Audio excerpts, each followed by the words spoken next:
This is not solely an attack on Israel.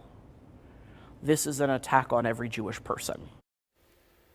The Israel-Hamas war is having a major impact across the globe, including here in Oklahoma. Tonight, we are hearing from religious leaders, an Oklahoman currently in Israel, and students involved in an Israeli exchange program. But first, let's take a look at the latest developments in the war.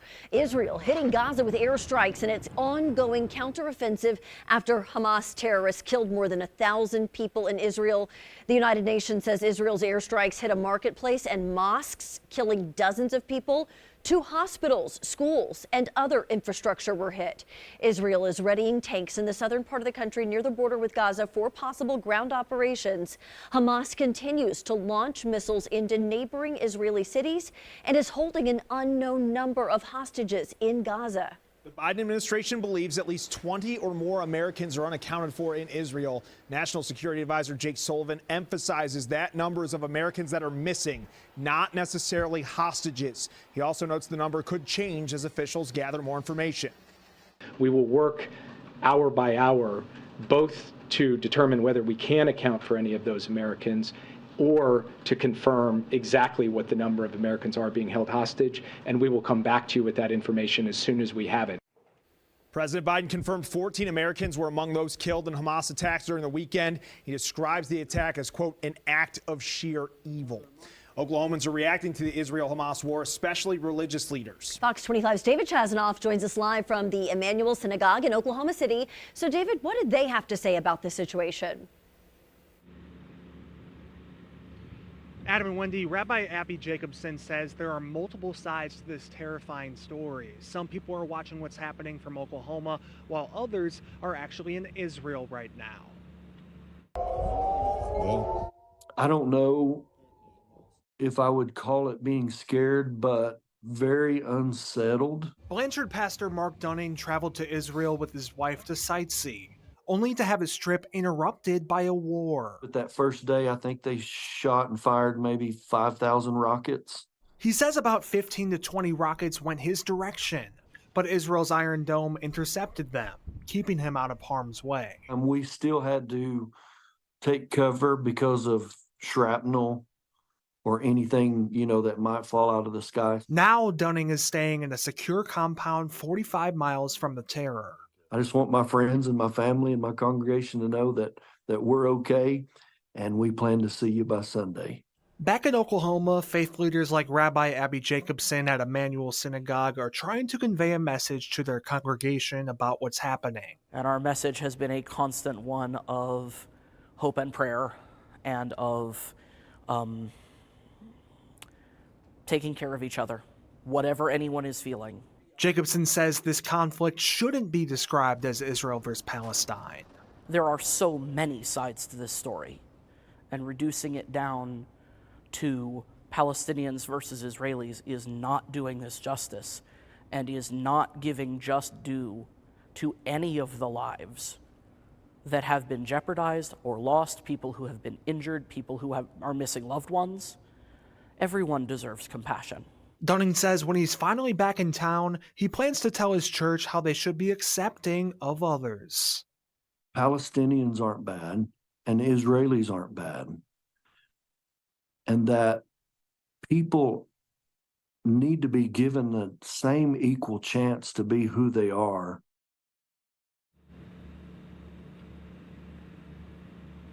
On Thursday evening, there's going to be a prayer vigil held at Temple B'nai Israel. Now, Rabbi Abby Jacobson says multiple law enforcement agencies around the state are offering their support and assistance to Jewish houses of worship during this difficult time. Reporting live in Oklahoma City, David Chazanoff, Fox 25 News. The war in Israel has put life in the country at a standstill, and it hasn't been easy for those trying to get back home. An Israeli exchange program with Bethany Public Schools ended right before the war broke out, leaving some Israeli students stuck in the U.S. Fox 25's Wayne Stafford spoke with those in the program and has this story.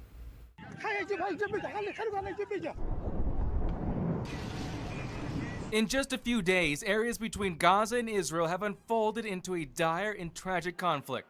Because of this, airlines are refusing to fly to the country, leaving 12 Israeli students who just wrapped up an exchange trip to Oklahoma stranded in New York City. All of these students were in New York City when the war broke out, and so they were able to be housed in one of their relatives' home in New Jersey for 2 or 3 or 4 days, and then gradually, as there were a few open seats on these air flights, they would get 2 or 3 students back at a time. The good news, Wintroth tells me, the last flight of students left this morning. But the worry is not over. Students here in Bethany have a connection to Israel. Last winter break, they were in the country for 3 weeks, and in that time, made bonds they still hold today. I was just worried about the people we're so close to with our exchange partners, all 12 of them. So I was just worried about them and their families and their siblings. A Bethany High School senior has a friend named Mika who lives in Tel Aviv. It's pretty bad. It's really scary there.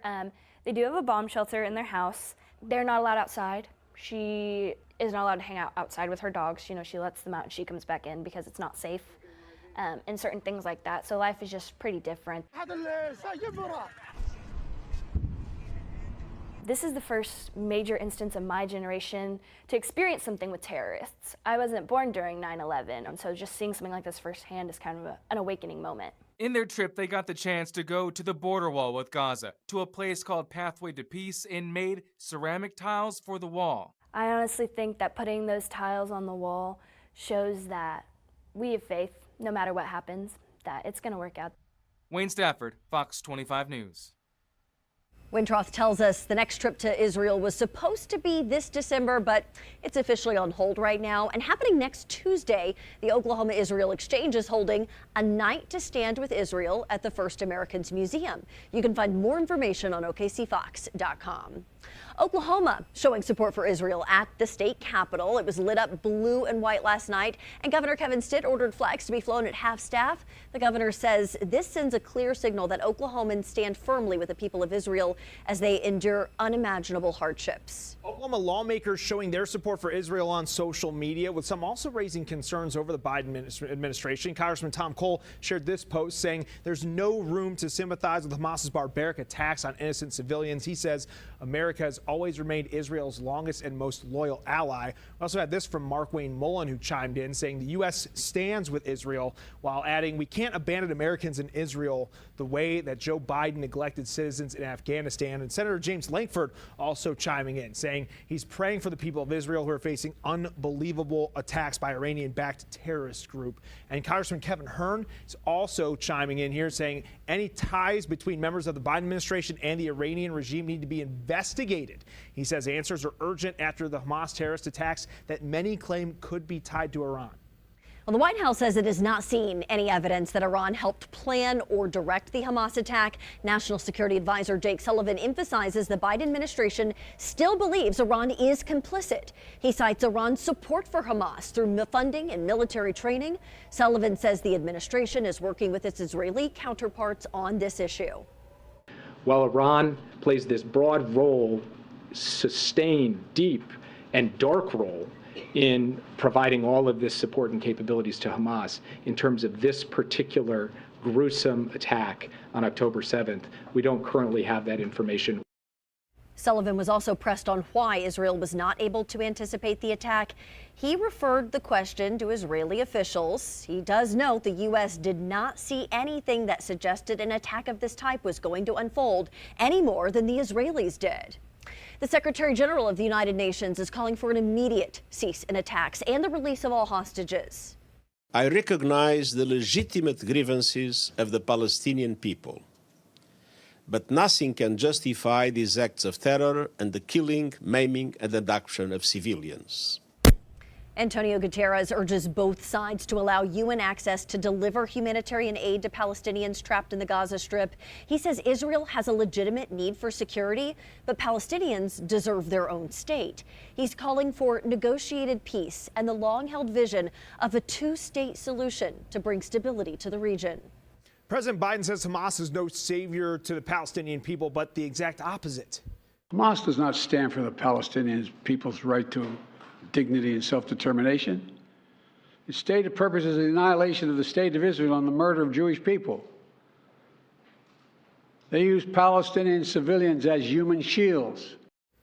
While the Biden administration is doubling down, affirming Israel's right to defend itself, some have questioned the tactics used by Israel, saying cutting off food and aid to Gaza could amount to war crimes. The U.S. says it expects Israel to abide by international law. It is what any country would do if they saw children being dragged away as hostages, if they saw children being slaughtered, if they saw people that were a music festival being gunned down en masse. Any country would respond forcefully. We support Israel's right to do it. We think it's appropriate to do it. They have to be able to defend and secure their country. Miller says Hamas has behaved in the most inhumane ways possible, and any deaths can be blamed on the terror group. He says they initiated the attack knowing Israel would have to retaliate. Now, President Biden will send our top diplomat to Israel this week. Secretary of State Anthony Blinken will leave tomorrow and arrive Thursday. His visit meant to show our support and solidarity with Jerusalem and dig into the additional resources the U.S. can provide. And that was your big story breakdown tonight. You can find more on the Israel-Hamas war and the impact here in Oklahoma on OKCFox.com.